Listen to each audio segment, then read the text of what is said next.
Bonjour à nouveau. Donc maintenant, une petite introduction et présentation des pages produits, cette fois-ci. Donc nous sommes au tableau de bord, donc page juste après le sign-up dans l'administration. Donc maintenant, on va voir les produits. Donc les produits se situent ici à gauche. Si on clique dessus, on va voir la liste de tous nos produits. Donc vous voyez bien la liste de tous nos produits avec déjà certaines indications rapides, stock, prix. Donc là, on voit qu'il y a un élément en rupture. Aussi également les catégories, les étiquettes. Donc voilà. Nous avons deux façons, je dirais même trois façons d'éditer un produit. La première, c'est la plus simple. Donc, c'est-à-dire si vous avez déjà un produit et vous voulez juste faire un produit très similaire, supposons vous avez déjà un thé et c'est juste que maintenant vous avez une autre option de thé. Ce que je propose, la façon la plus simple, c'est juste de dupliquer un produit existant. Donc ça, c'est une option que nous avons mis pour vous. Donc sur n'importe quel produit, quand vous passez la souris dessus, vous voyez une option dupliquer qui s'affiche. Dupliquer. Donc c'est très simple. Supposons qu'on va avoir un Violet Moon. Donc survoler et juste cliquer sur dupliquer. Et automatiquement, il y a un produit Blue Moon Copy qui se crée. Donc là, vous avez juste à changer le nom du produit, par exemple. Vous n'avez pas besoin de changer, modifier avec Elementor. Je vais vous dire à la fin qu'est-ce que cela ça fait. Mais de règle générale, on n'a pas utilisé à présent les modifications Elementor sur les pages produits. Tout est directement sur la fiche. Ensuite, vous changez bien sûr les autres informations. Par exemple, normalement, ça va être la même catégorie. Donc, vous laissez celle sélectionnée. Pareil, les mêmes étiquettes. Donc, les catégories et les étiquettes servent à ce que les produits soient automatiquement triés et affichés dans les différentes sections du site. Donc, de préférence, respectez bien ce qu'il y a déjà en place.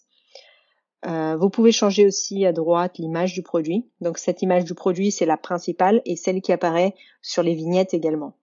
Et vous avez l'espace pour une galerie de produits. Donc c'est-à-dire si vous avez d'autres produits, d'autres photos du même produit, vous pouvez la rajouter ici et du coup sur la page produit, elle se situera en dessous de la photo principale. Vous avez également la possibilité de mettre une description courte une description courte et la description complète va justement sur la partie Elementor. Mais donc voilà.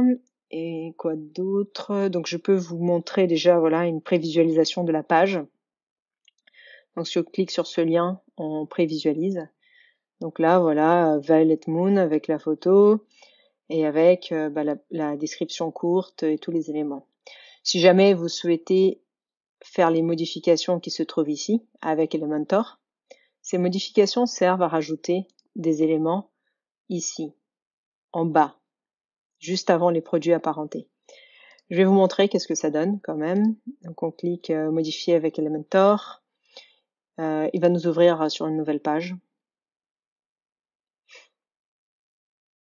Et vous allez voir directement en fait voilà la page. On revient sur une édition classique de page comme nous avons vu sur la vidéo précédente. Donc Violet Moon. Et du coup là, ce qu'on peut faire avec Elementor, c'est juste rajouter des éléments ici. Donc si vous voulez rajouter un titre, en fait vous cliquez, vous glissez le titre ici et du coup vous pouvez mettre, je sais pas, information, je sais pas, d'origine par exemple. Donc vous pouvez rajouter autant de texte ou d'images que vous souhaitez dans cette partie du bas. Juste se rappeler, chaque fois que vous faites une modification sur Elementor, mettre à jour ou publier, qui se trouve ici en bas.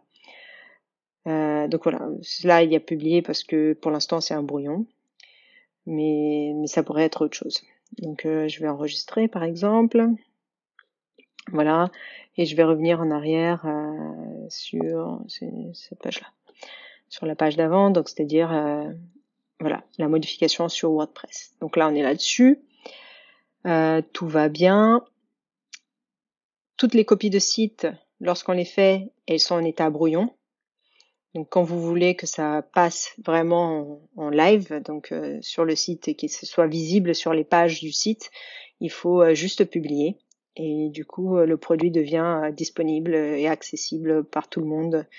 Donc il va être affiché dans les pages shop et dans la home du site. Donc ça très bien. Et dernier point, c'est sur les informations de stock, les informations de prix, tout ça. Donc ça se trouve ici. Comme là, on est sur un produit variable, on va tout gérer dans la partie variation. Si jamais c'était dans un produit simple, du coup le tarif se gère ici, tout simplement. Et l'inventaire, donc le stock, il se gère là, gestion de stock. Voilà. Pour les produits variables, tout se fait dans la partie variation. Donc là, on avait déjà les options qui, elles aussi, ont été copiées. Donc on avait l'option chaude et froid.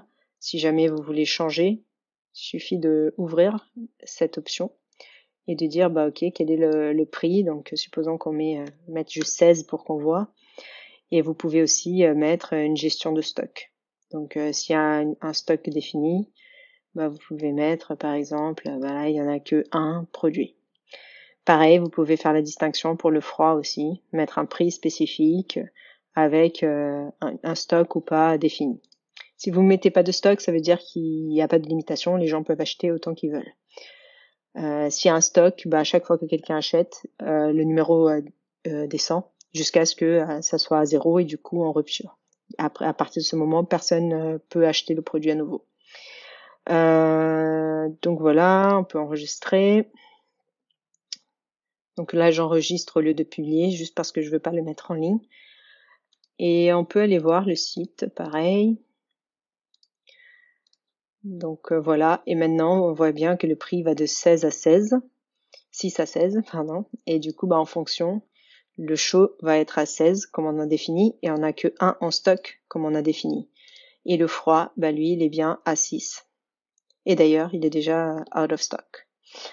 Donc voilà, donc tout est présent. Je pense que c'était tout pour cette vidéo. On va juste vérifier tous les éléments. Ouais, donc c'était tout. Je vais faire 2 vidéos, une pour création de zéro d'un produit simple et une qui explique un peu plus en détail la création d'un produit avec des variations. Donc variations, ça peut être chaud, froid ou d'autres éléments.